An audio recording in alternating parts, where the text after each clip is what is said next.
Oh, and by the way, for some reason, the previous recording of the class 2 weeks ago now didn't, I don't think it came through. I could be wrong, but for some reason I'm recollecting that I had some issue with that file. So if you can't find it, actually, I guess I can.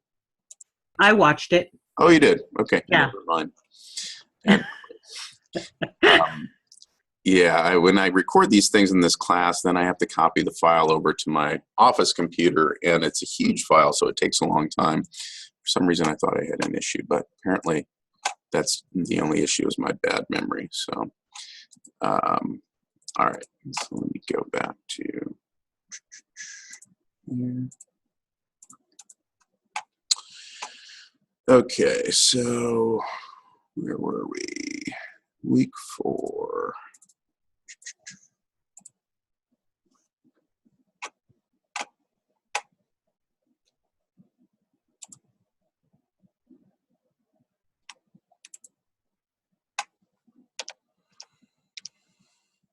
All right, so I'm gonna make this bigger. Yes, there we go. All right, so there's a few different types of taxes. For individuals, there's income tax, there is potentially capital gains tax, and there's a tax on dividends. I mean, there's taxes on all sorts of things, but I want to cover some basic income tax concepts, both for personal taxes and then for corporations or companies, and then also talk about capital gains and dividends taxes. So income taxes is essentially what you're taxed on when you go work for somebody, right? Or if you have a business, you're taxed on the income that you make, not the sales, not all the revenue, but what's left over after you subtract all your expenses. That's your income from a business. And so the way that's calculated, they have these tax tables, which are updated somewhat frequently, although they haven't updated the tax code in quite a while. But so this is from 2010, and these are the tax brackets, what are called tax brackets, for single people filing as a single individual, and then married couples filing joint returns. And so what you can see over here is you sort of determine which bracket you're in by how much you make. So if I made, let's say, $40,000 a year, I would be in this third tax bracket here, this middle tax bracket. It covers income levels from $33,950 all the way up to $82,000. And any income that you earn in that range is taxed at this 25% tax rate. But that's not to say that all of your income is taxed at 25%, just the income that you earn that's over $33,950. Income that you earn below that, between $8,350 and $33,950, is taxed at 15%. So it's a slightly lower rate. So for every dollar that you earn in this second tax bracket, your tax rate is 15% or 15 cents on the dollar. After you get to the third tax bracket, it's 25 cents on the dollar. If you earn less than $8,350 a year, then the tax rate is 10% essentially, so on each dollar. And so this is called a progressive income tax system, which means that the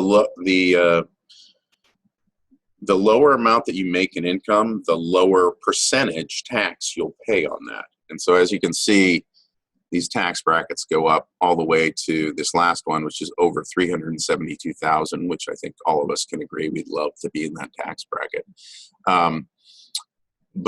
And so as you go up and you make more and more, you're basically going to be paying more on the dollar for every dollar that you make, up to $372,000. Then it maxes out at 35%. So actually in the 70s, in the 1970s, the top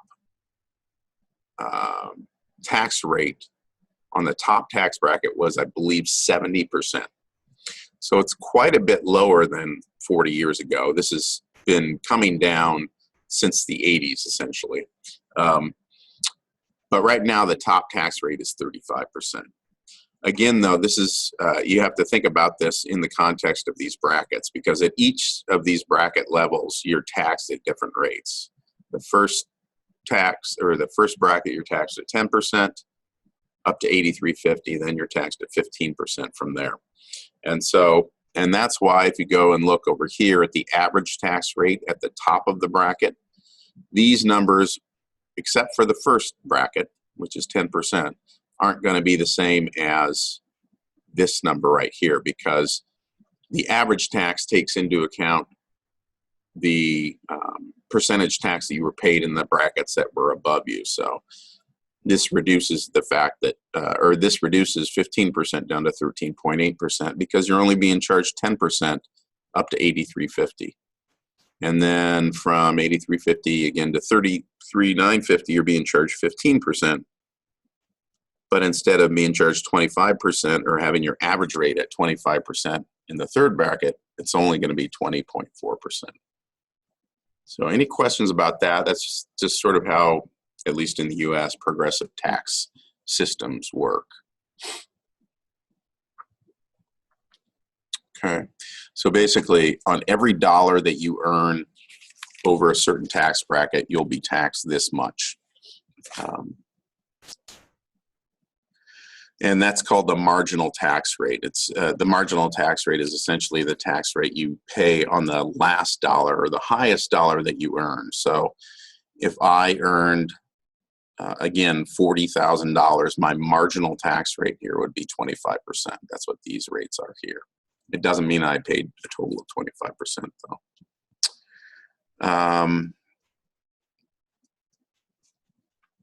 So that's personal income taxes. If you look at table 3.6, this shows corporate tax rates as of January 2010. And these things work essentially in the same way. It's a progressive tax system, whereas a corporation makes more and more and more, they're taxed more and more and more, sort of. For some reason, when it gets to this top level, or towards the top, the tax rate goes down. I don't know why. I'm guessing it's because someone had a well-paid lobbyist that did some good work for them at one of these big corporations. But after you earn in income, after a corporation earns $18 million or more, $18,333,000 or more, their tax rate actually goes down, their marginal tax rate, from 38% down to 35%. But this is the range of tax rates for corporations as of 2010. And I don't believe it's changed since 2010 for either personal or corporate tax rates. But these are both income tax rates. So this is taxes that are levied on the income that either a person or a corporation makes. There's also taxes on what's called capital gains. Does anybody know what a capital gain is? How you get a capital gain? I just read that term today.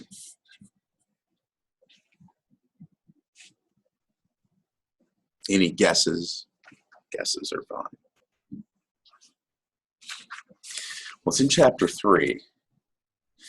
So a capital gain essentially is when you make money off the sale of an asset. So if you buy, for instance, the best example is a stock or a bond. If you buy Microsoft stock at $20 a share and you hold it for a period of time and the stock price goes up and you sell it at $25 a share, you've made a profit of $5 per share. So let's say you had 100 shares. You essentially made a profit of $500. That's considered a capital gain of $500. It's not treated from a tax perspective in the same way as ordinary income is treated. It's treated differently. And it's based on, or it's partly based on how long you've held the asset. And this is true whether it's a stock or a bond or a house.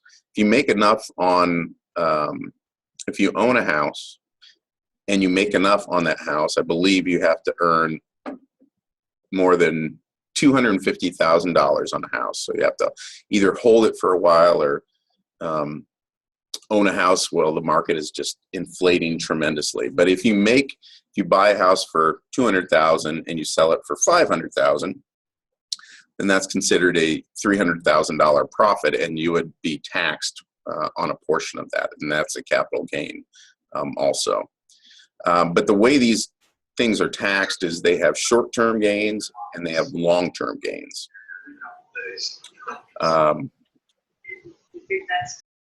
Somebody have a question? No. Okay. And a short-term gain essentially is when you hold something for less than a year. So if you buy and you sell something in less than a year's time, then it's taxed at your regular rate of income. So it goes back to these figures here. It'll be taxed at this rate. So it's added on to what you've made from your regular job or your regular business. It's added on just as ordinary income. But if you hold it for longer than a year and sell it, then it's only taxed. I believe the long-term capital gains tax right now is at 15%. So it's essentially like being taxed at this second level here, a 15% marginal tax rate. So if I were to say hold those shares of Microsoft for longer than a year, I made $500 on them, they would only be taxed at 15%. So I would end up paying, what is that, like $75 in tax on that sale. Whereas if I added it, if I held it for less than a year, and let's say I made $40,000, I was in this tax bracket, I would be taxed at 25%, which would mean that I would pay $125 in taxes. And so there's a real advantage, and this is why the tax code was created this way, or made this way.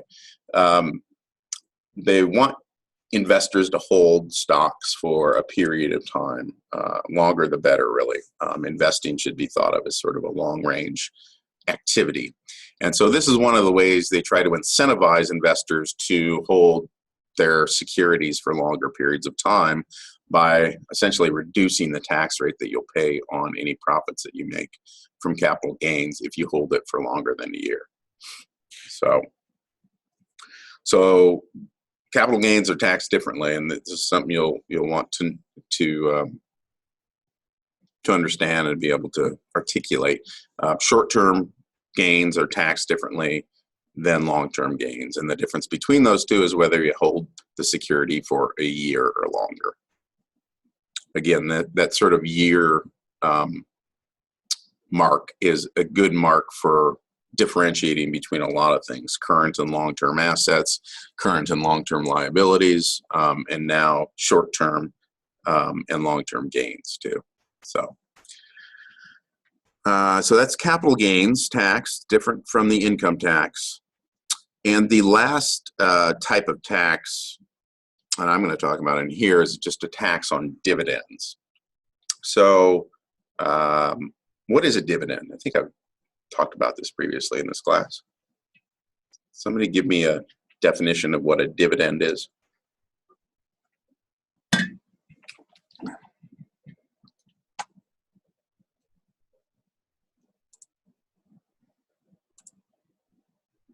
Everybody's looking at their books. Let's see. Melissa? Money paid regularly or quarterly, or money. Sum of money paid regularly, typically quarterly, by a company to its shareholders out of its profits. Sum of money paid regularly or to its shareholders. to shareholders. Yeah. Yes, I agree. And that's paid based on profits. You should give your assistant a high five for that one. Since is it like kind of like the casino diamond dividends, where if you use your card, they give you money every yes, amount of time? Sort of, but from an investing point of view, a dividend is something that some companies pay out when they make a profit. So since I have this open, I'll just go back to it. I think I have it here. Oh, I don't. Just one second. So if you remember on the income statement, if I can bring it up again, there was a section and figure, Where was it? Oh, of course oh, here it is. I'm just going to bring this up. It's easy to show. You can see it. The balance sheet. Whoops.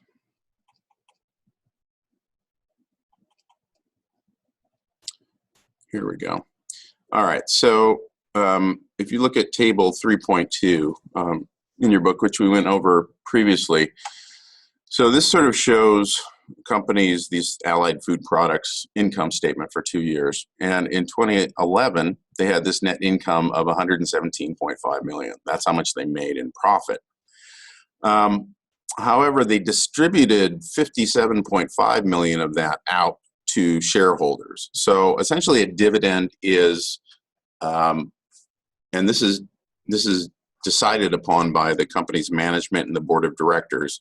If they're profitable, they'll decide sometimes, and it could be a quarterly dividend, or it could be an annual dividend, or it could be just periodically they'll issue a dividend when they make a good amount of money. But a company will decide to distribute directly to shareholders some amount of the company's profits. And so in this case, they decided to pay out $57.5 million to shareholders. And if you look down here lower, it says one of these figures is dividends per share. And it says, it shows $1.15. That means essentially that this 57.5 million equals $1.15 per outstanding share. That's how dividends are paid out to shareholders. If you owned 100 shares of Allied Food Products, you would make $115, right? 100 times $1.15. So it's a way that companies directly can share profits with their shareholders, their investors, their owners. And so it's not a capital gain. A capital gain is when you hold stock and it appreciates, it goes up in value and you sell it, and then there's a difference between what you bought it for and sold it for. That's a capital gain. Dividends are different. These are declared on a per share basis and they're paid out. Some companies pay them out regularly, quarterly maybe. Some companies pay them out yearly. Some companies only pay them out when they have a certain amount of profits. And it's up to the board of directors and the management to determine that. So that's a dividend. And so dividends are taxed differently than either income taxes or capital gains taxes. With dividends, it doesn't matter how long you've held the stock. You're taxed at 15% regardless. And so it's like being taxed on a long-term capital gain. And the reason, does anybody know why dividends and long-term capital gains are taxed at such a low rate for corporations, for investors in corporations?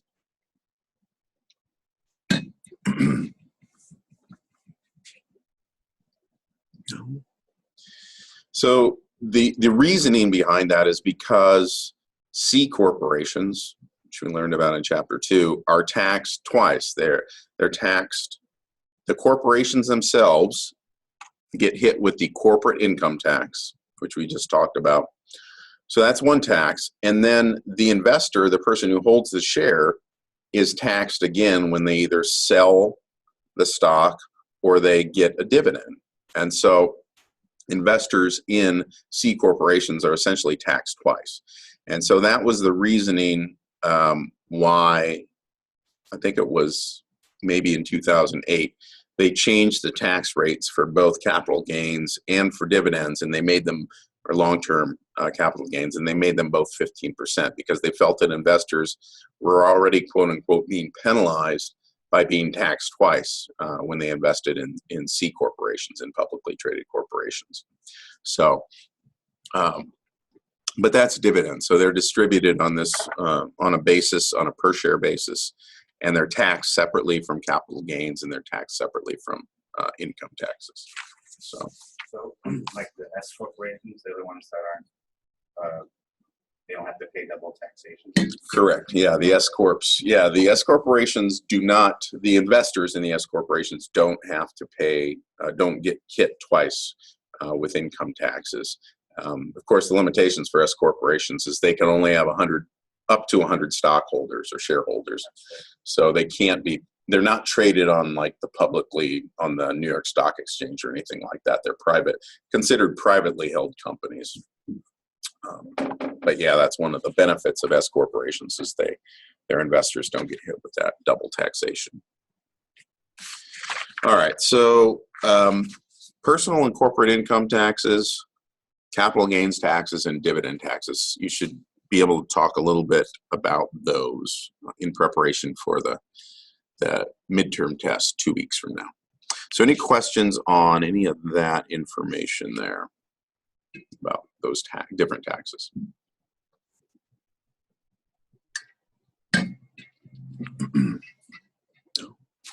You guys are a quiet group tonight. All right, so that's, if there are no questions, that's sort of the end of the information from chapter 3 that I wanted you to be familiar with. And chapter 4 is all about, basically about calculating financial ratios and doing some basic financial analysis of financial statements for companies. And so I'm going to go through 10 of these with you, and I'm actually going to explain the ratio and the analysis, and then I'm going to have you actually do the calculation, and we'll just sort of check as we go through these. And so the basics that you need to know about these calculations are what they're used for. You need to know whether a higher or lower number is better. For instance, in some cases, a lower number is actually better, like days sales outstanding, which is a measure of how much accounts receivable a company has outstanding. You actually want that to be a lower number versus, say, profit margin or operating margin or liquidity ratio, things of that nature. And so you need to, first of all, to be able to judge whether the ratio that you're calculating is good or bad, know whether a higher or lower number is preferable.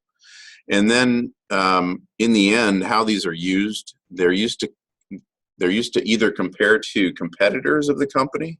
So how is another company doing with regards to profit margin or some of these other metrics, so that you can measure a company's performance against either a specific competitor or maybe the average of companies in your industry.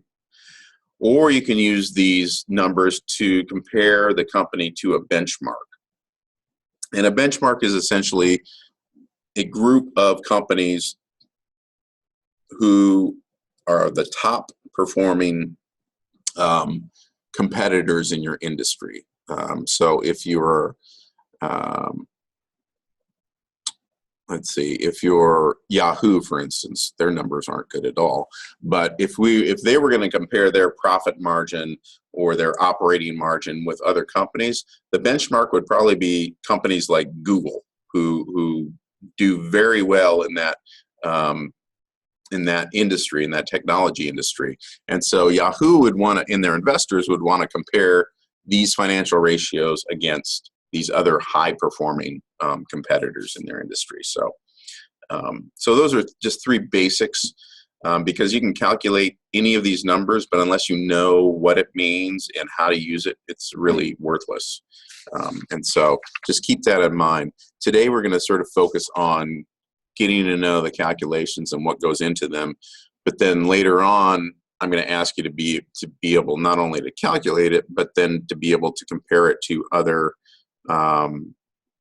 some of these other numbers, whether it's an industry average or a benchmark, to determine how a company is actually doing. So just keep that in mind. So if you want to go to Canvas, what I'm going to be doing here is there is, under week 4, there's all sorts of stuff under resources, but there is an Allied Food Products worksheet. So you probably want to open that up. You also want to open up Allied Food Products financial statements or look at them in your book, either way. The financial statements we're going to be using are tables 3.1 and 3.2 in Chapter 3. And you probably want to download the worksheet, because we're going to be, you might want to enter some things in here. So let me get these open and then I'll share my screen here.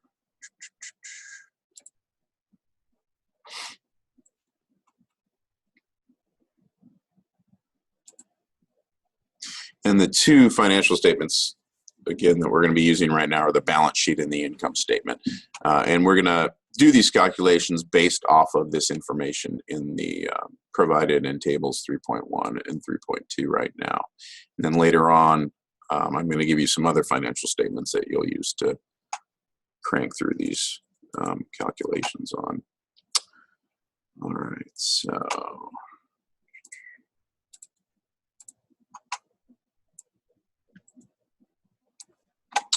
All right, so I'm just going to start from the top and work down through these. There are more financial calculations and ratios certainly in Chapter 4 than just these, but these are the ones that I really want you to know.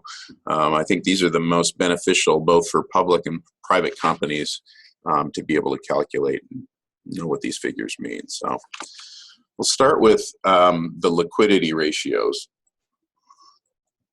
And those are the essentially the top two ratios there, the current ratio and the quick ratio. And really what these two ratios try to tell you is how likely it is that your company will be able to pay its bills in the next year. And they use a ratio to help you try to determine that. So we'll start with current ratio here. And the way that you calculate current ratio is to take current assets and divide by current liabilities. So let's put that here.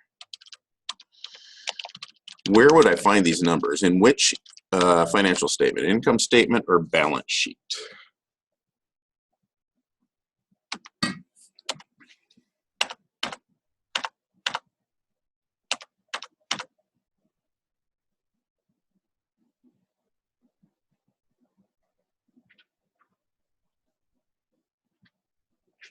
Oh, come on. I'm going to have to call on you. How about Edna? Edna, where do you think I'm going to find these? Income statement or the balance sheet? I'm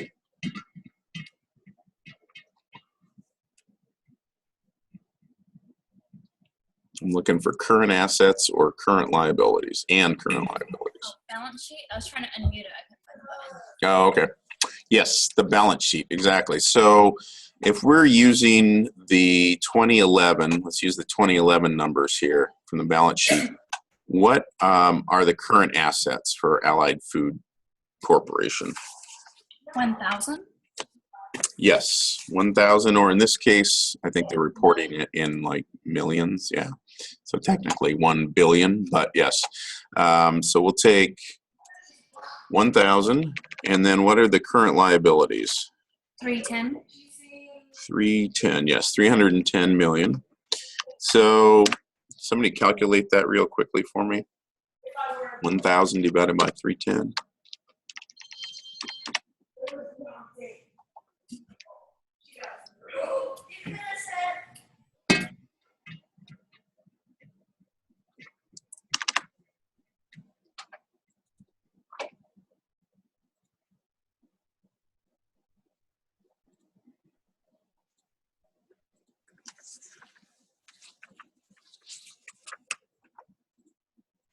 3.225.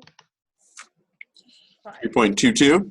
Yeah, 3.225. I thought it was something Are different. you still looking for the calculation? Yes. Well, yeah. 3.225 or 3.23. We'll round up. So, so this is Why the is this not working? so this is the other thing to keep in mind when we do all of these calculations. You need to report. It's all not working.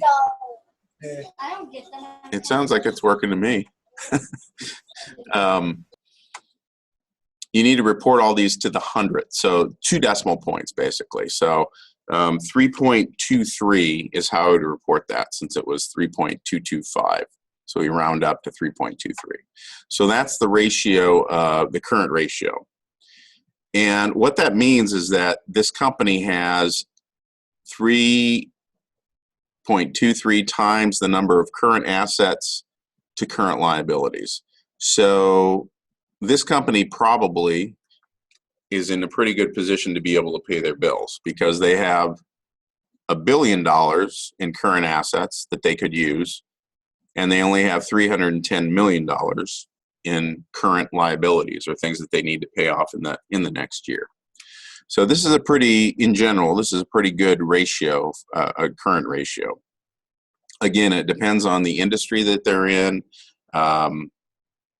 and really what type of competition exists in that industry. Different industries have different benchmarks and averages for each of these ratios. So, all right, so that's the current ratio. The quick ratio is very similar to the current ratio, but it does one thing. It basically takes out inventories from the top of the equation. So the equation becomes current assets minus inventories. Whoops. And that's all divided again by current liabilities. And the reason that they do this for what they call the quick ratio is because of the current assets of cash and cash equivalents, accounts receivable, and inventories. Those are three different types of current assets. The inventories are the ones that take the longest, probably, of those to turn into cash. And so they would be the least liquid of those assets, of those current assets. And so if they want to do a quick ratio, this really means they're calculating, if they needed to pay bills very quickly, what would this ratio be by taking the inventories out of this equation. So again, we're going to be looking at the balance sheet for this particular calculation. So I'm going to put in the first number here. We're still using the $1,000 or the $1 billion, whoops, in current assets there. But now we have to subtract out inventory. So what is the amount of inventories in that 2011?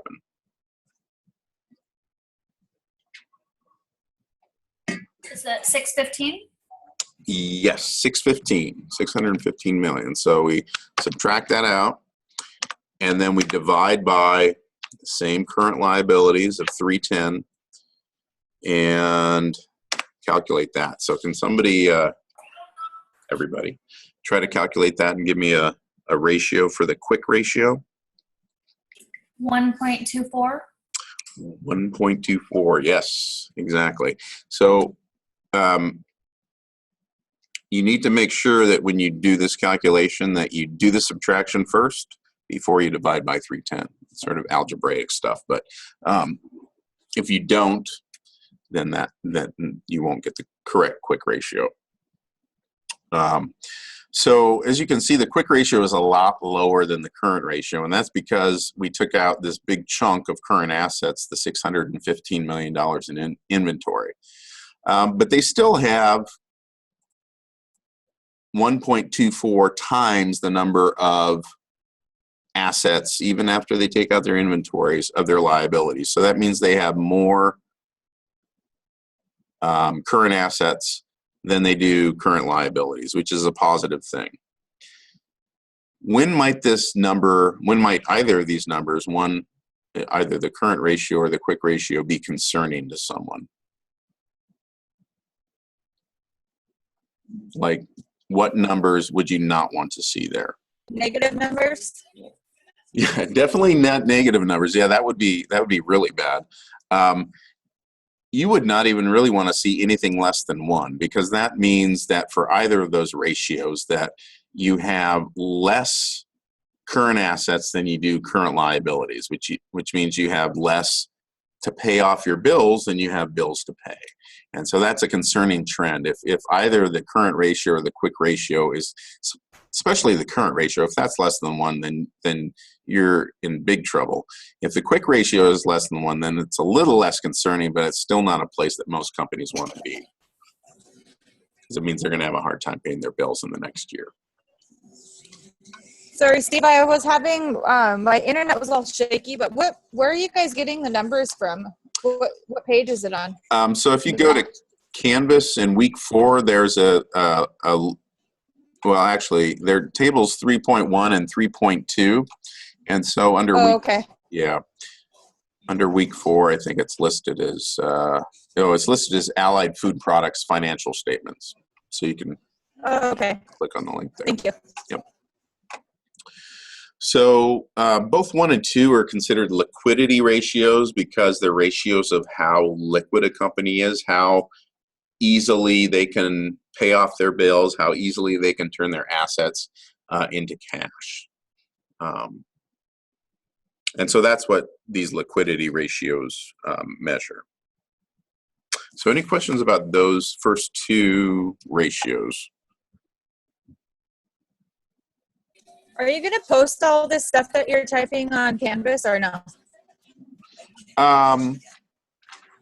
Yeah, I can do that. I was just wondering.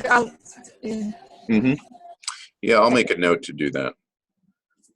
It would be good if you I would definitely suggest that you work along as I go through these, though, just so you get some good experience working with the ratios too. So, but yeah, I will post them. Oh, Steve? Uh-huh.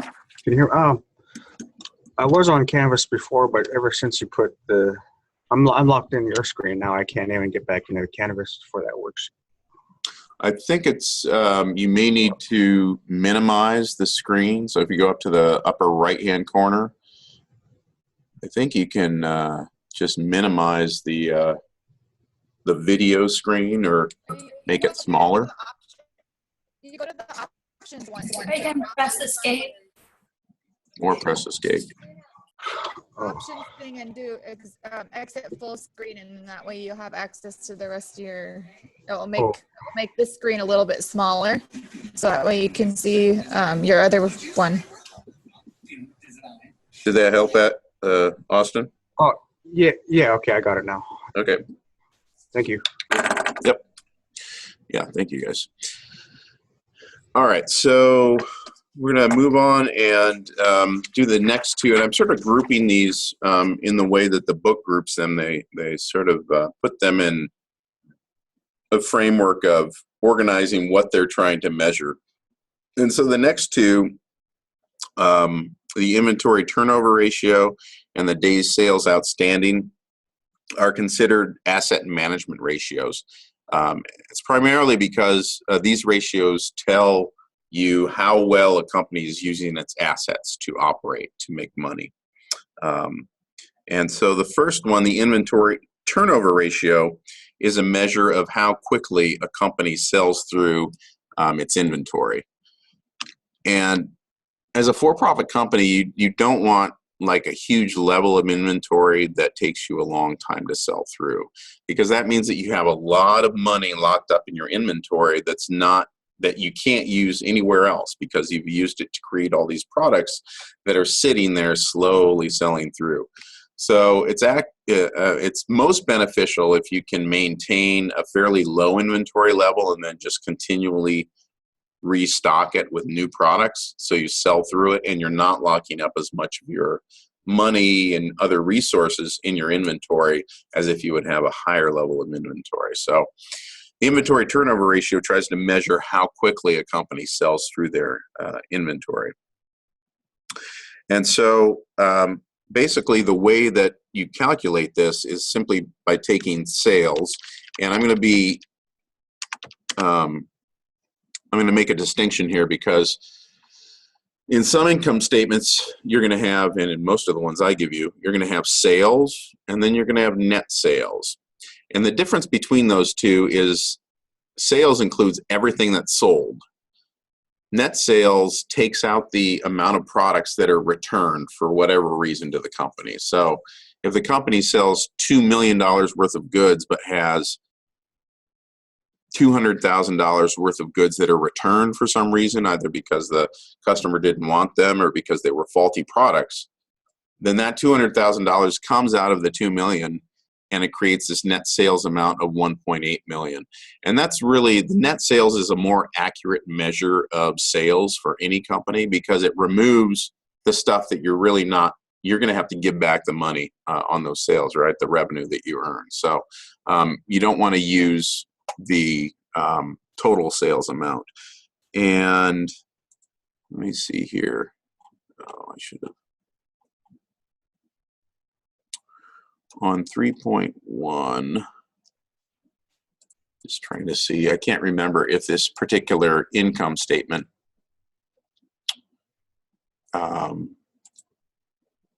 breaks out sales and net sales. So let me open this up real quick.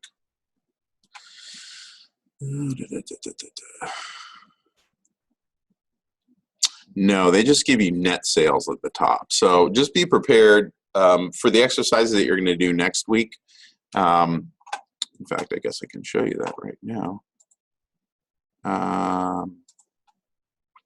There will be a net sales amount, which is different than the total sales amount. So Santa Cruz financial statements, I'm a biker, so I use Santa Cruz as one of my businesses that I create a imaginary income statement for.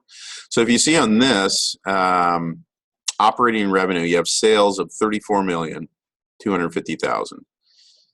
But you have sales returns and allowances of 650,000, which is negative. Whenever you see those brackets in finance, that means a negative number. So the net sales is only 33,600,000. And so whenever in these calculations, whenever they ask for sales, and you're given two of these, either total sales and net sales, you always want to use this net sales number. So it's my spiel about net sales. So the inventory turnover ratio is basically net sales divided by inventory. So can somebody tell me what the net sales for Allied Food Products in 2011 is? 3,000. Yes. Get back to this here. There we go. Yeah. So that's the top number there, 3,000 or 3 billion.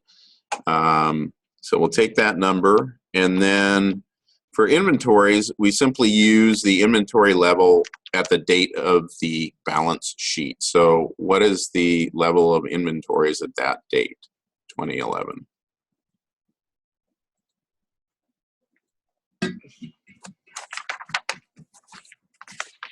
We've already used that number once. Hint, hint.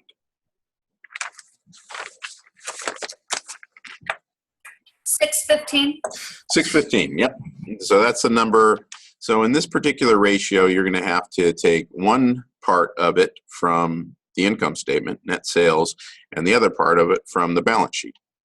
So 3,000 divided by 615, what does that give me?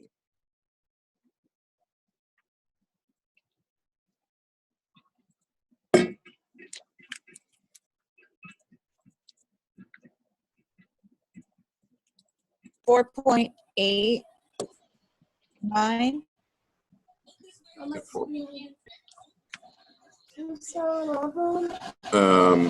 I think so. I actually got 4.88. Is it, did I round off Oh, yeah. correctly? 4.88, yeah, because it comes out 4.878. So round it off to 4.88. So what does that number mean? What does 4.88 mean? If you had to explain it in words.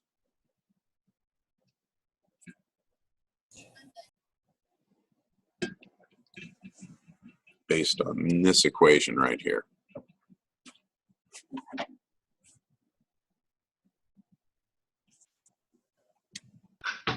Does that mean that they've turned over their inventory 4 times? Yes, sir. I think maybe even a clearer way to put it is that they've sold through their inventory 4.88 times during the year, because this is the amount of sales during 1 year, right? Yes. And so that's the amount of times that they would have had to refill their inventory, or that they sold through their inventory in 1 year. So about 5 times. So literally about every 2 months or a little more than 2 months, they'll sell through their entire average inventory in a year. So in most cases, that's probably a pretty good number. But again, it depends on the industry and who their competitors are and things like that. But that's probably a pretty good indicator for a company to be able to do that almost 5 times a year to sell through their inventory. All right, we'll do this last one, and then we'll take a break here. Days sales outstanding. So this is another asset management ratio. And this is the amount of time that it takes a company to collect on its sales. So this assumes that a company extends credit for their sales. So if you're, I think a great example is like Best Buy or Lowe's. If your company itself extends credit to allow people to buy things and then lets them pay it off over a period of time, then this is a good measure of how long it actually takes for them to pay off, or for the company to collect on the money that they have lent out for customers to pay off over a period of time. So if a customer buys it with cash, then that's the equivalent of 0 days sales outstanding, right? If it's only a cash business, then they don't even need this ratio because there is no days sales outstanding. They're not offering credit to anyone.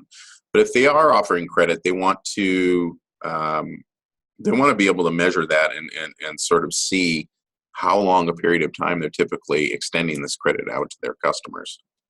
And so the way that you calculate this is so you take the total, well, I'll just say accounts receivable, take accounts receivable, and you divide that by, and this is a little tricky, maybe this part, but average sales per day.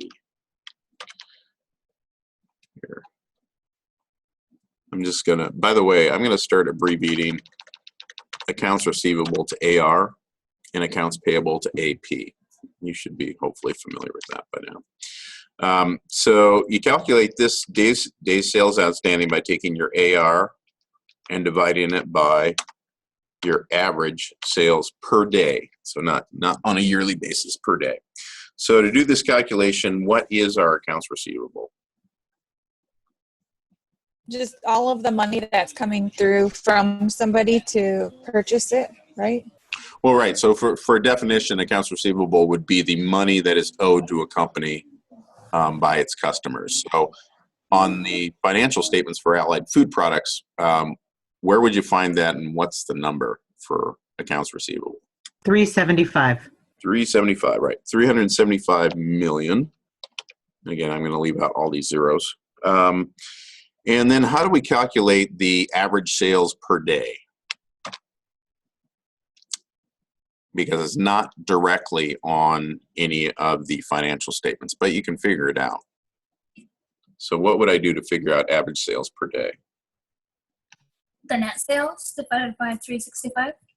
Net sales divided by 365. Yes, I agree. So you have net sales, which is 3 billion, or in this case 3,000, divided by 365. And that will give us our days sales outstanding. And again, you got to be careful with this calculation because you need to do this part first. You need to figure out what this number is before you divide that into 375. So do that calculation and let me know what you come up with.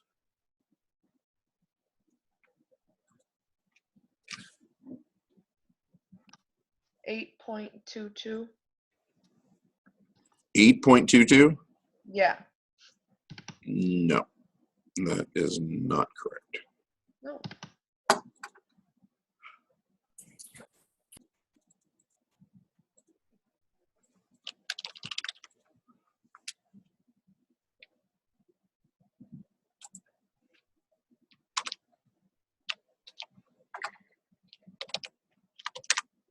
What is the 45.63. Yes, exactly. 45.63. So what's the number in the denominator here? What's 3,000 divided by 365? Somebody give that to me. 8.21. 8.22. Yeah. Okay. So yeah, this would be the actual calculation you'd need to do then to get to the result for this, which is 45.63. And this is also where you want to pay attention to how you label these things. So this calculation is for days sales outstanding. And so 45.63 days is what you're measuring there. And basically what that means is that it takes, on average, this company, Allied Food Products, little over 45 days to get paid, to be paid on their average credit balance, their accounts receivable balance. So it could be good, it could be bad. When I worked at a hospital for a few years, I worked in the technology department, but I worked a lot with a business office. And in the medical field, one of the big performance indicators for a hospital or for a doctor's office is how quickly they can collect on the bills that they put out there, right? Because for the most part, insurance companies are going to be paying these bills. And it's actually to the insurance company's interest to pay the bills as slowly as possible, because that keeps money in the insurance company's pockets longer. And so one of the things the business office was always paying attention to was this number here.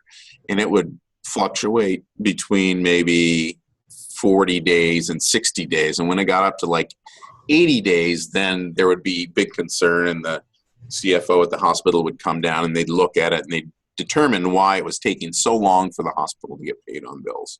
It's the same for any business, but depending on how much credit a business lends out, this number is much more important.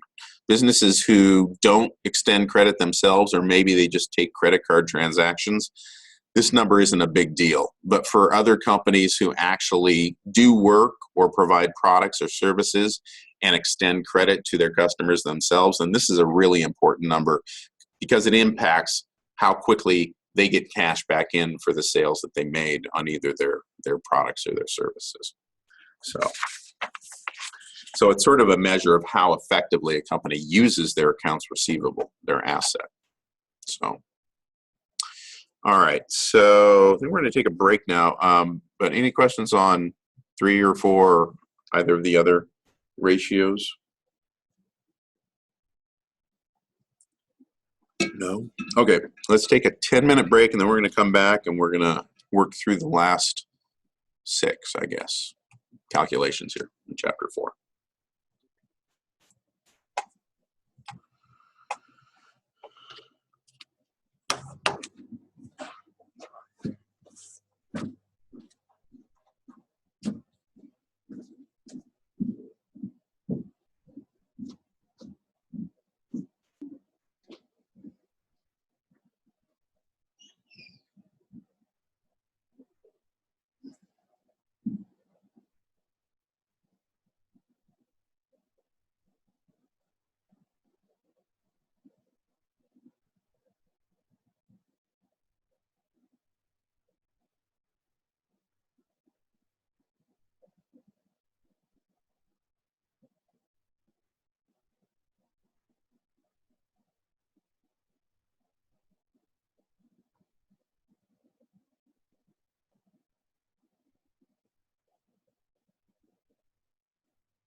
Oh, we're taking a break.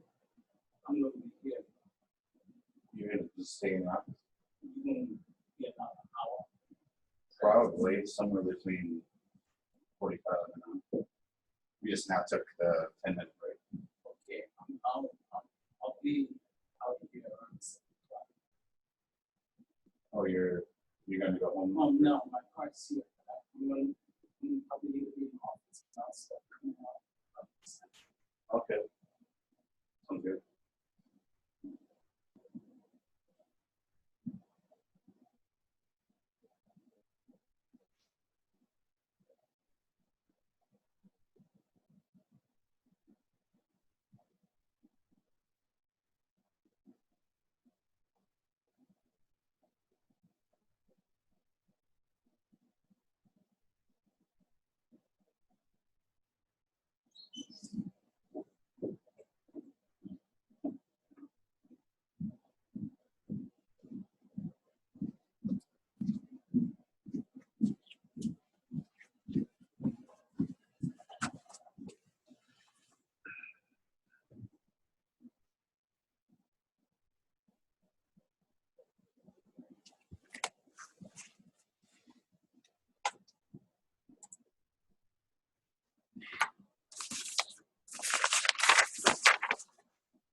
Hi.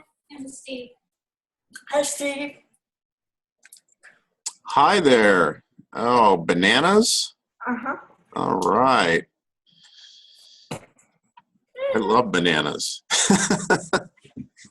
What are your names? Leah and Felicia. Yeah, this is sister. Yeah, you guys are sisters? Yeah, and sure.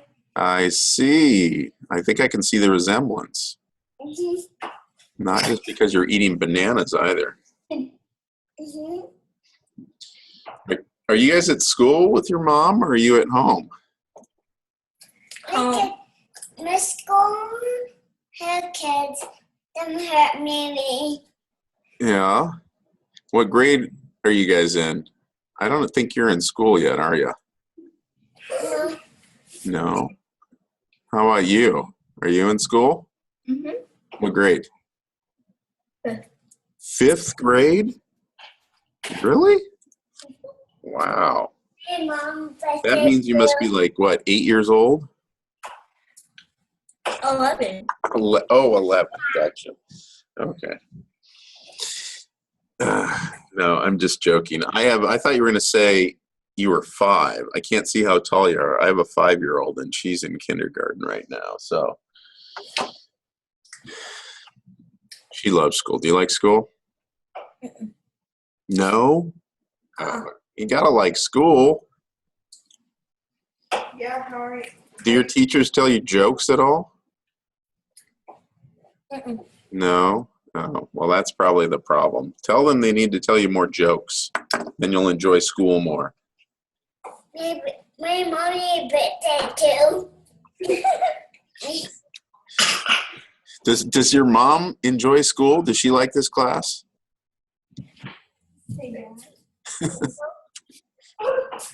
Yeah. Oh, I'm fishing for information here. It goes Chloe. You guys are making me hungry with those bananas.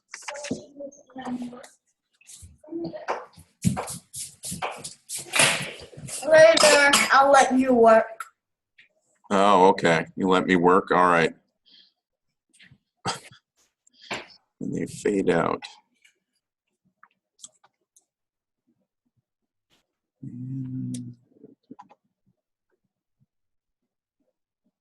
All right, I just want to be sure here. If Deanna, Corina, or George are here, let me know.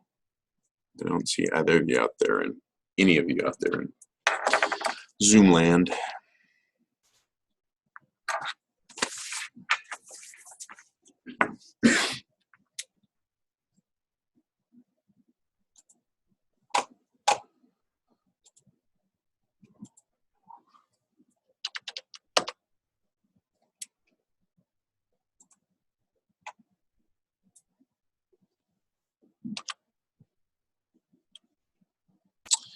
Oh, cool. They finally set us up for NNI. All right, so I'll be sending you guys out an email probably tomorrow about NNI.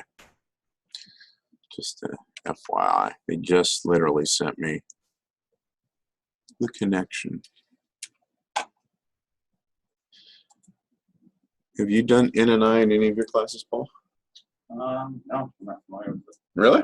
Yeah. Who'd you take econ from? Michelle. Really? Yeah, I don't think she taught it like before. Like I took it in winter of last year. Uh-huh. Yeah. Oh, okay. Huh. I thought they were implementing these classes well, not all the TGBM courses, but in a lot of them. Yeah, she taught it through Canvas. Okay. Huh. Interesting. It was cool. Yeah, I think there's a lot of great information out there.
All right, why don't we get back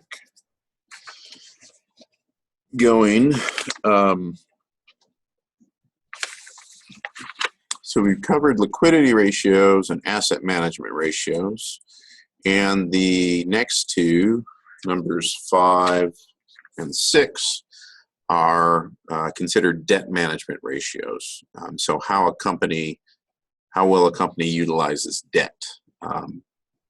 Money loans that they take on, accounts payable, things like that. And these ratios are typically used by, say, banks or other institutions who are looking to lend money to a company. And so they use these ratios to determine how likely it is a company is going to be able to pay back a loan, whether it be a short-term loan or a long-term loan. And so we'll start with the debt ratio. And the debt ratio is sort of like, it's almost like the opposite of the current ratio, almost. Because the current ratio takes current assets and divides current liabilities. The debt ratio is a little bit backwards. It takes total liabilities. I can spell right, that'd be great. Total liabilities, and divides that by total assets. So now we're not just using current assets or current liabilities, we're using all liabilities and all assets to figure this out. So, so again, where am I going to find these two particular numbers? What financial statement? Liabilities and assets. Balance sheet. The balance sheet, yes. So can somebody tell me what the total liabilities for Allied Food Products is?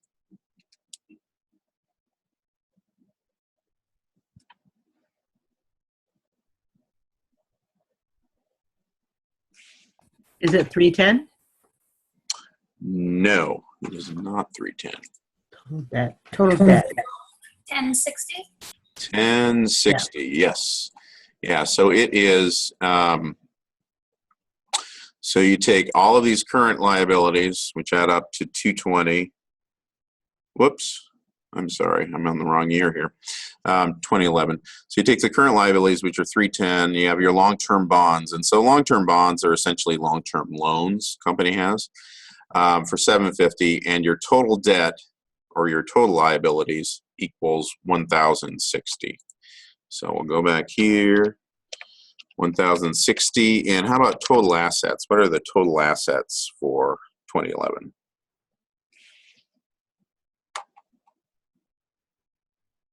And 1,000. No. 2,000. 2,000, yes. So 1,000 represents net plant and equipment, which is your long-term assets. And your total current assets are 1,000. So you add those two together, and that comes up with this total of 2,000 or $2 billion here. So it's 2,000 in total assets. Take 2,000 there. So if we do that calculation, 1,060 divided by 2,000, what does that give us?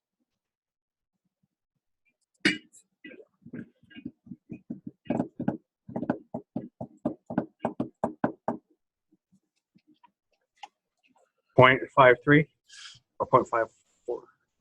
Yes, I think 0.53. Yes, 0.53. And so this essentially means that this company has 53% as many liabilities. It owes 53% as much total, both short-term and long-term, as it has in total assets.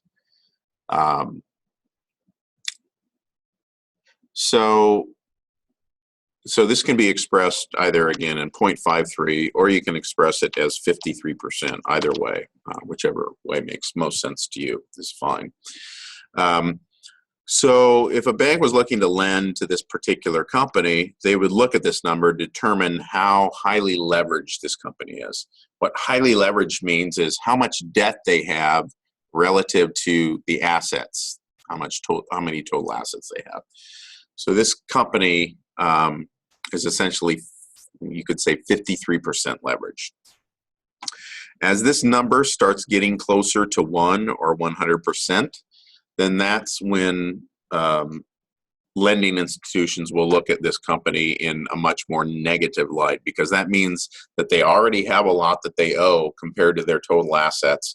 And if they add even more, if they add another loan on top of that, then it's going to be even less likely that the company's going to be able to pay the loan back. So that's the debt ratio, and that's one of the ways that it's used. The second debt ratio that we're going to calculate here is this ratio called times interest earned. And this is sort of an interesting one, I think. The goal of this particular ratio is to tell someone how much a company's profits or income could decline before the company couldn't make payments on their debt anymore, or couldn't pay the interest on their loans anymore. And so the way that they attempt to show this is by calculating, and I'm going to abbreviate this and I'll talk about it in a second, EBIT, which stands for earnings before interest and taxes. And they divide this, I'll show you where this comes from in a second, but they divide that by their interest expense. So we're going to find both of these on the income statement for this company. So we'll go down to table 3.2 here. And it shows, so the calculation goes obviously from total sales all the way down to net income. You take out all your expenses.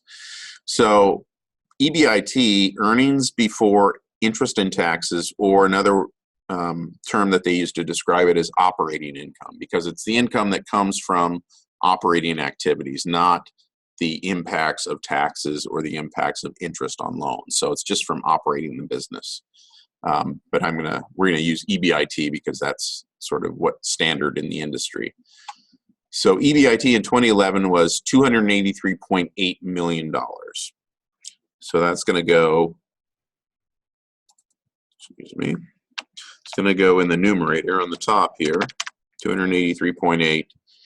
And then on the bottom is going to go interest expense. And so in this case, you would find that under less interest, which just means they're taking out that much in interest. They're having to pay that much in interest. And then, so for this company, it's $88 million they're paying in 2011, just in interest. That doesn't include the principal, the amount that they actually borrowed. That's just the interest charge on whatever loans that they have outstanding. So $88 million. So that goes below, and that will give us a number. And so somebody calculate that for me.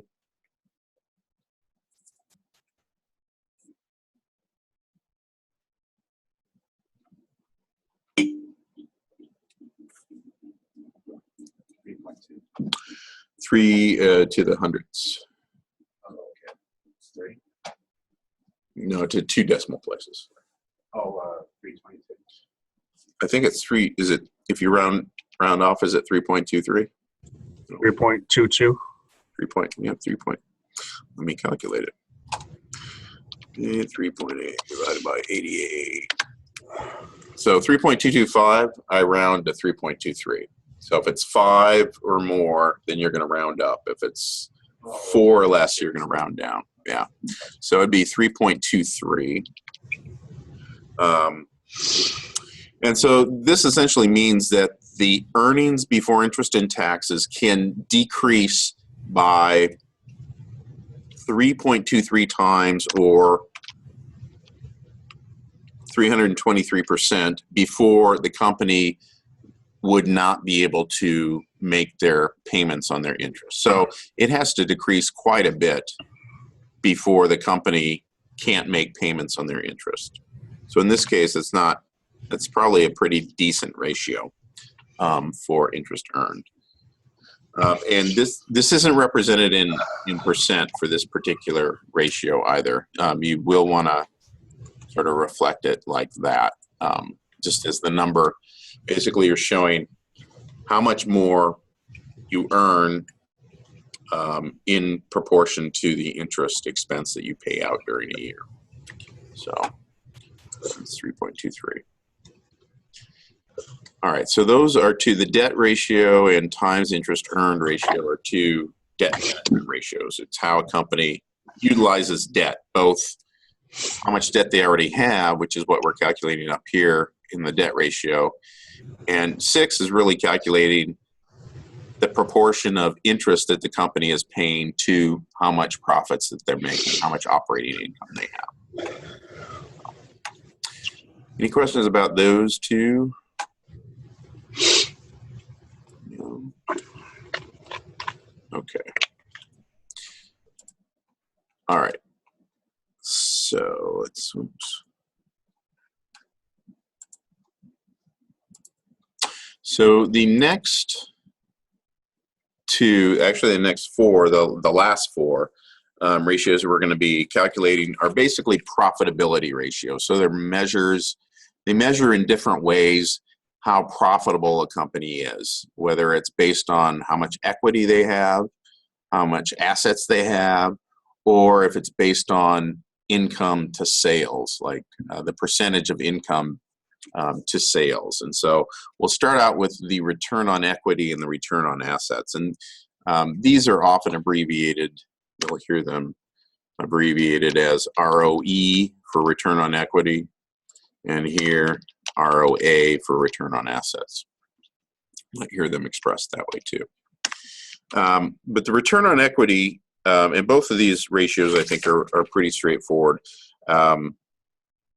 The return on equity is the net income divided by the total amount of equity. And in a publicly traded firm, so this represents two components. It represents the value of the common stock plus retained earnings.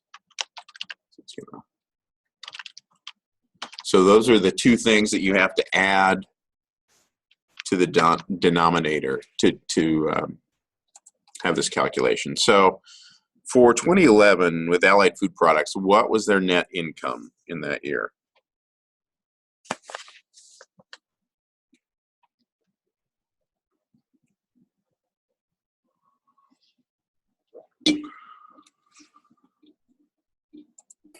$117.5. Yes, 117.5. So that number goes up top. And then what's the value of the common stock?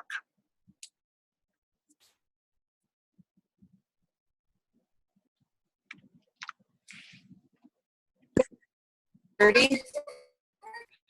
23.06. Okay, so that's the, let's see. Oh, I have to do this calculation. I forgot. Sorry, I'm just looking at my notes here.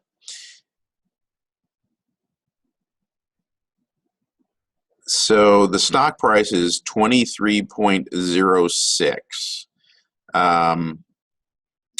But that is a price per share. So you have to go down here where it shows, wait a second, total common equity. Oh, they actually give it to you down here.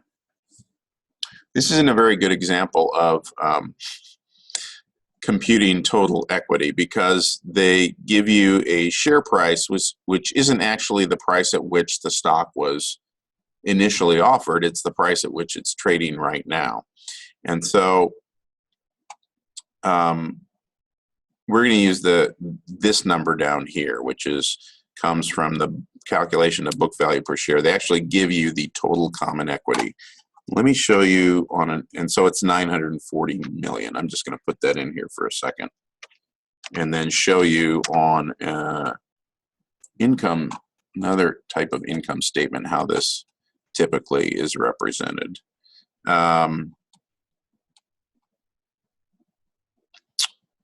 Wait a second here.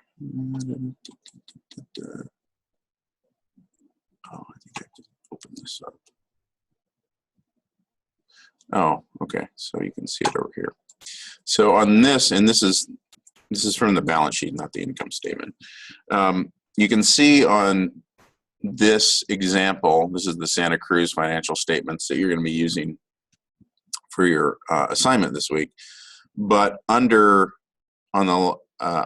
liabilities, there's entries for common stock and retained earnings. So what you would do in this case to determine what the total equity would be, you would simply add up common stock to retained earnings, and that total would then give you your total equity. So in this case, it would be like $19,140,000 in this example. In table 3.2, they don't give us enough information aside from the number below to calculate common equity. So we'll use their number, which is 940, and that already includes retained earnings. So what is calculation for return on equity for Allied Food Products based on these two numbers here? And this is this should always be presented as a percent. All of these 7 through 10 should always be reported as a percent to the hundredths place, so to 2 decimal points. 0.125. Yes, so 0.125, or in, what is that in percent? 125%. No, it's actually, Oh. you move the decimal point 2 over to convert from decimal to percentage. So 12.5. right, yeah, 12.5%. So that's their return on equity. That's how much money they made compared to the amount of actual equity, the amount of ownership, or the amount that the shareholders would actually hold. So it takes $940 million of equity for them to make $117.5 million in income in 1 year.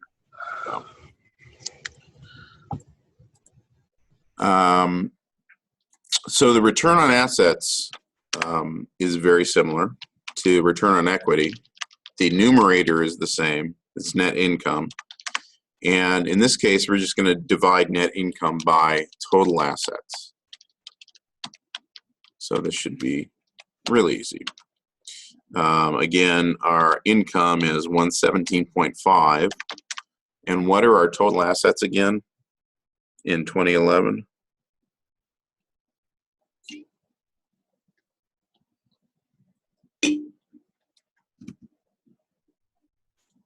$2,000. Yes, 2,000, yes. So what would be the answer for that, for return on assets then, based on that calculation?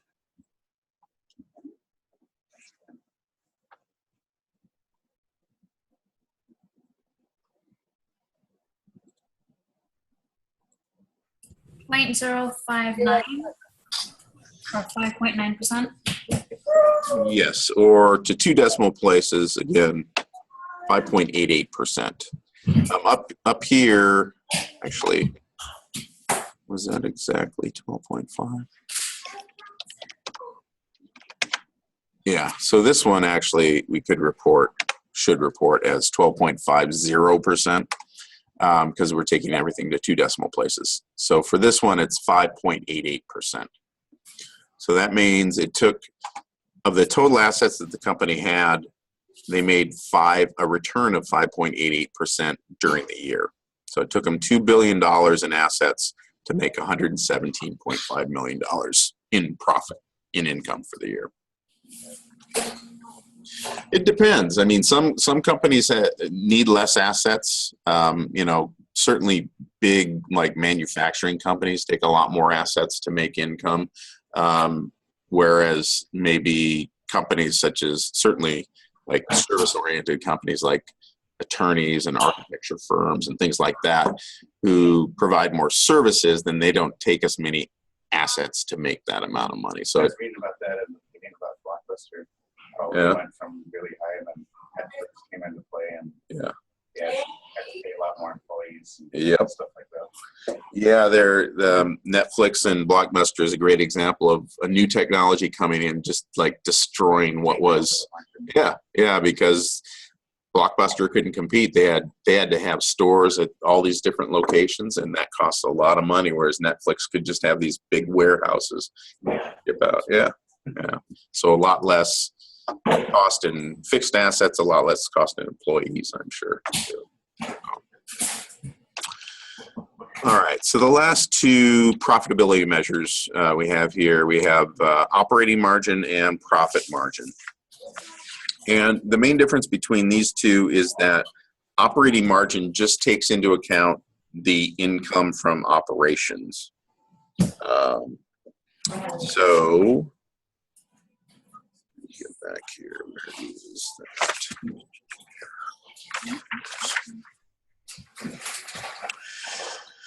So operating margin, again, we're going to use this EBIT number, so earnings before interest and taxes. And we're going to divide that by sales. So both 9 and 10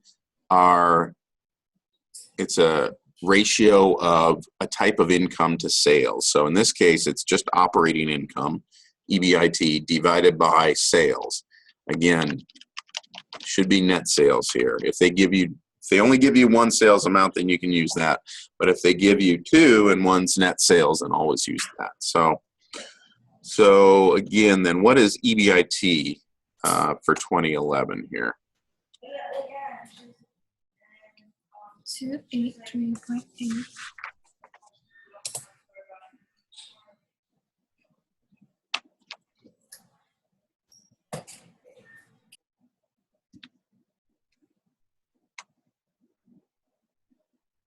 $195.8. I don't think so. I'm looking on the wrong. Oops. Yeah, so it's on the income statement. So that was EBT, so that's earnings before taxes. But earnings before interest and taxes is this number up here, the 283.8. So we take that in the numerator, and then what are the net sales again for 2011? 3,000. 3,000, yes. So what do we get when we, and this again is going to be, should be reported in percent. So what is that calculation?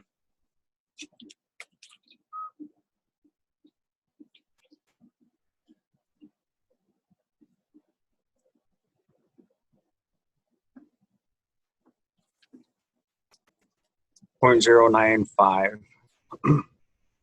Right. I rounded up. Okay. All right. But so in percent, though, what would that be then? 9.5%. Right. But since we're going to the 2 decimal places, then what do we have?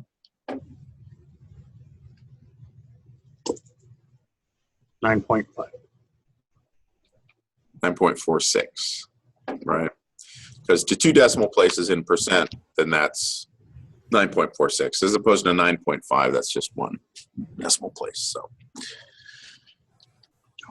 So that's the operating margin. That's how much money they earn before taking out interest and taxes compared to their net sales, or in proportion to their net sales.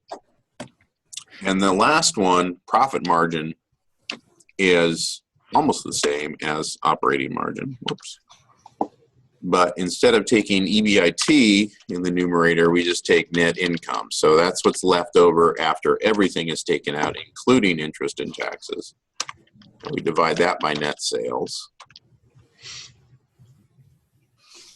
And so that's 117.5, I believe, divided by, again, same number here, the net sales, 3,000. What does that give us in percent?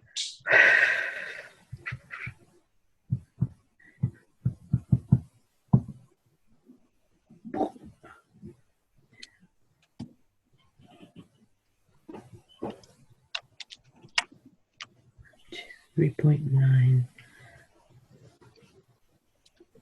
I heard part of it, 3.9. 3.9 what? 2. Yes. So we'd round that off. 3.916666 rounds off to 3.92. Right. So that would be the profit margin for Allied Food Products. All right. So we have now cranked through the 10 financial ratios in Chapter 4 that you need to know. Any questions about any of those? We're going to do a little bit more work here the last 10, 15 minutes of class on them. So you have one more opportunity to practice. Any questions? No.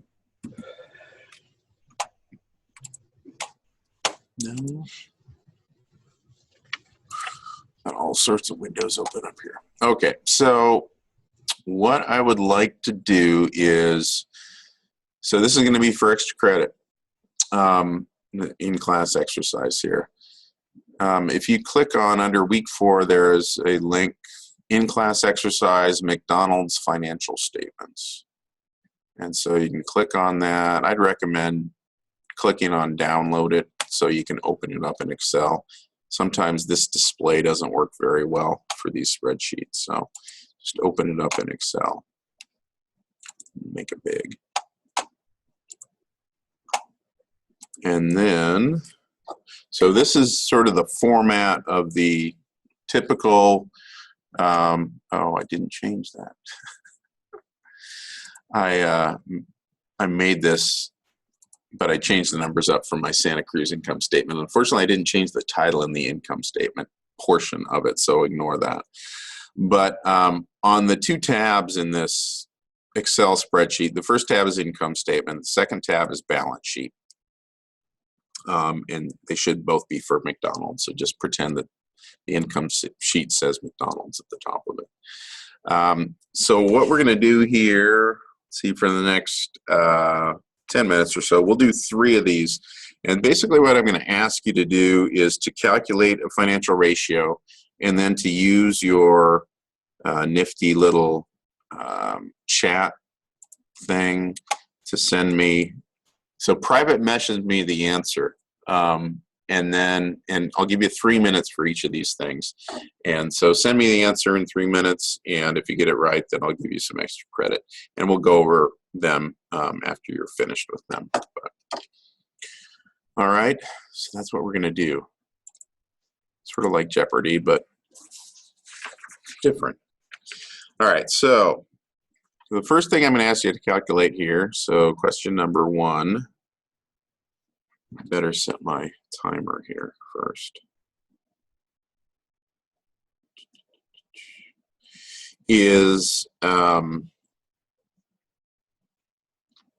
going to ask you to calculate the current ratio for these financial statements. So calculate the current ratio for McDonald's, and then private message me that. We got 3 minutes. I need some water. I'll be right back.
Remember to do them to 2 decimal places.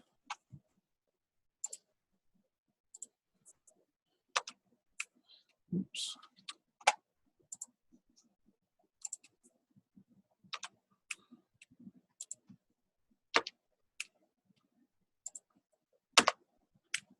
Oh, we got some correct answers.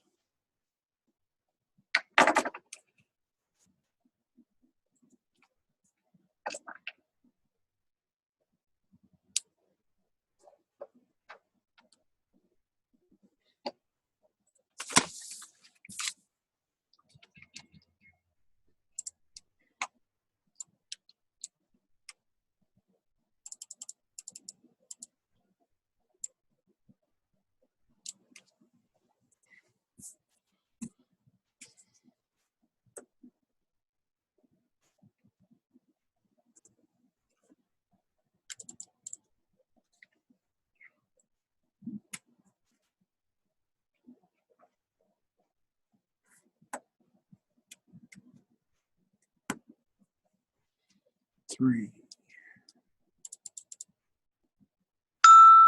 Oh, gosh, timer went off. All right, got an answer, send it in. So far we have 3 correct answers. Oh, we got some rounding errors, but I'm not going to mark you off for that right now. Thank you, Edna. Yes. All right, so the answer is 1.51, and this I do all this stuff in Excel. So I just took B10 here, which is total current assets, and this is how you do this, by the way, if you don't know. Equals. You always put an equal if you want a cell to calculate something. I'll just click on the cell, and then I'll put in B10, and then I hit divide, and then I click on current liabilities, the cell right there, and it inserts that, and then I hit enter, and it calculates it for me. So it puts it out to 6 decimal places, but I can round that off. So the answer is 1.51. So if you got that, or 1.50, since I'm feeling generous tonight, you just got a point. All right, so the next one I would like you to figure out is the, let's see here, the return on equity. So the ROE, or return on equity. 3 minutes.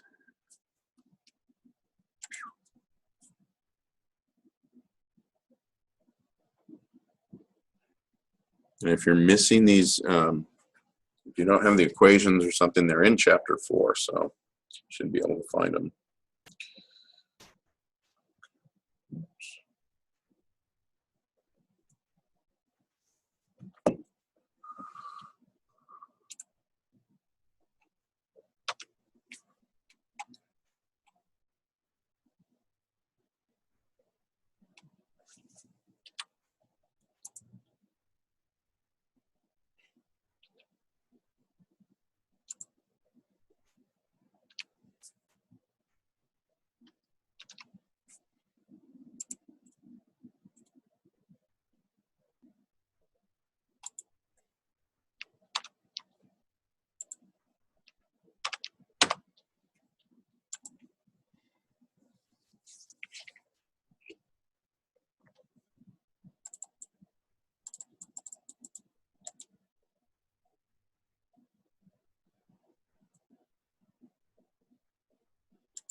So I'll give you a hint for this one. The number is extremely high, and it's probably unrealistic. So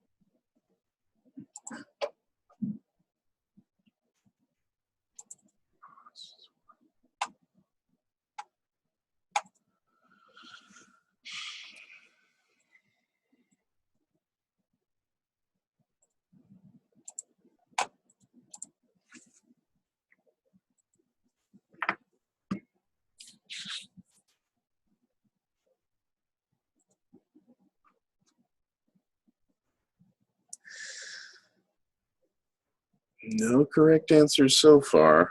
It's really high. It's in the hundreds. I'll give you that hint.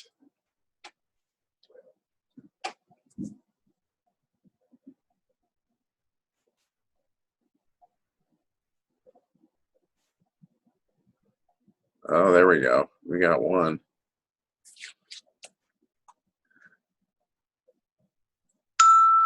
Thanks. I'm gonna turn down the volume on this thing. All right. Any other late submissions for this one? No? Okay, we got one person who got it right and one person who was off by 2 decimal places. So this is the number. Whoops, excuse me. 250.76%. One person got 250.8%. But this is a fairly unrealistic number. Usually a return on equity is in the amount of, like if a good one, it would be 15%, maybe 20%. So this is unrealistic. I need to modify the financial statements actually for your assignment next week because I miscalculated something. So just to let you know, that's a little off, but one of you got it right. All right, so the last one I'm going to have you calculate is this one hopefully is pretty straightforward, is the profit margin. And this one should be fairly accurate. So profit margin, go.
Four correct answers so far.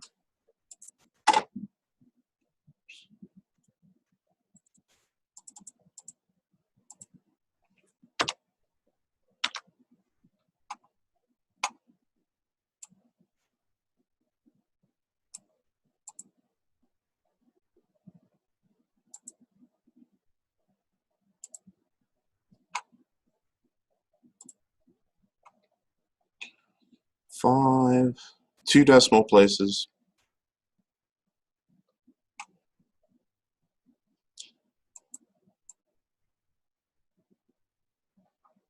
I can't tell you if Rachel is correct or not, though, since she published it, posted her answer publicly.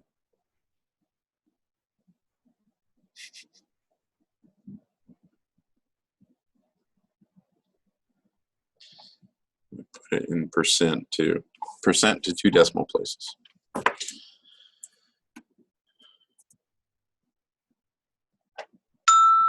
Thanks. All right. Let me see here. Rachel was in fact correct, although I should take out a point for you posting it publicly. Just kidding. Let me get everybody written down here. Oh, Lena. Well. Okay.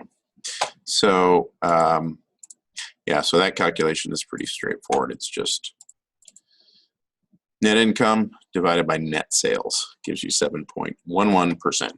Again, to 2 decimal places in percent. All right, so that's what you're going to be doing for next week, or for one of your assignments.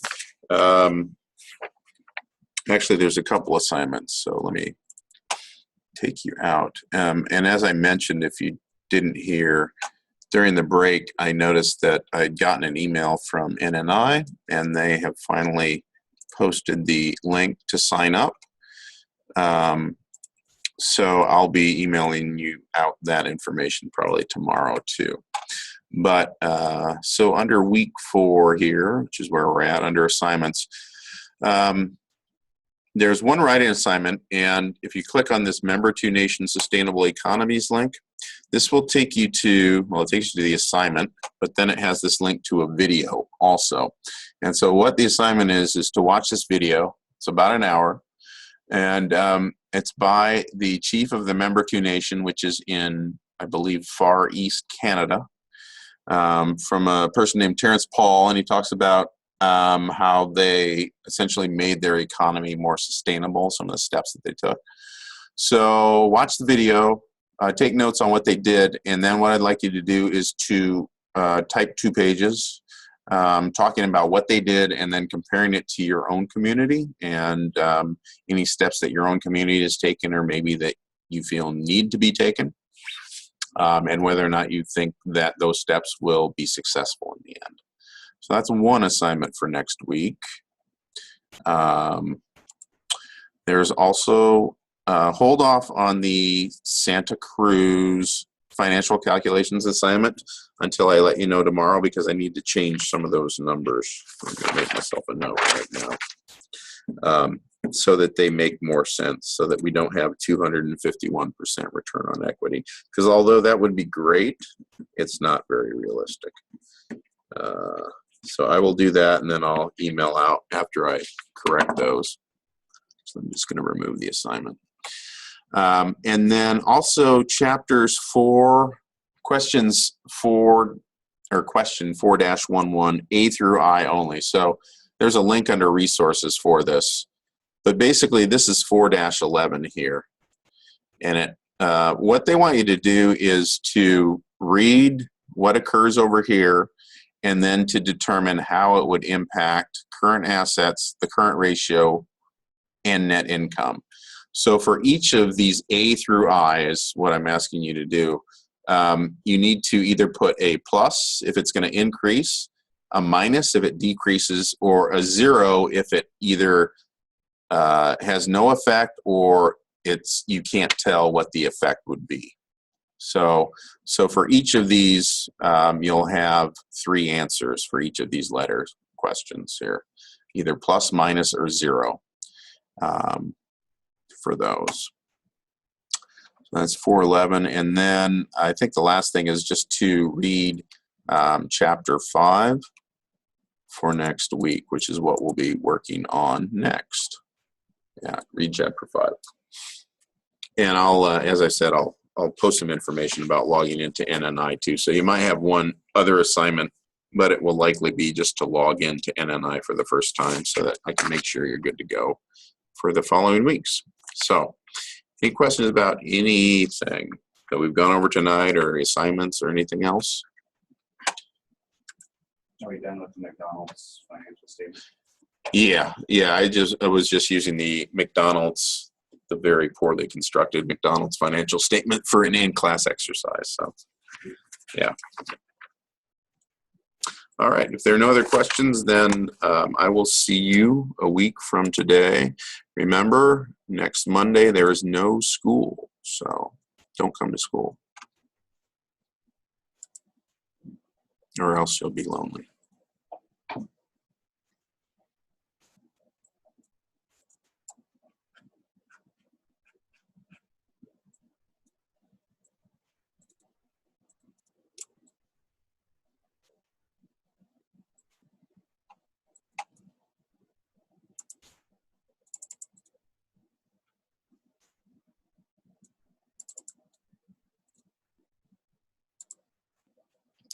Jessica, did you receive a response from me to your comment about the internet connection? I can't tell if my chat went through or not.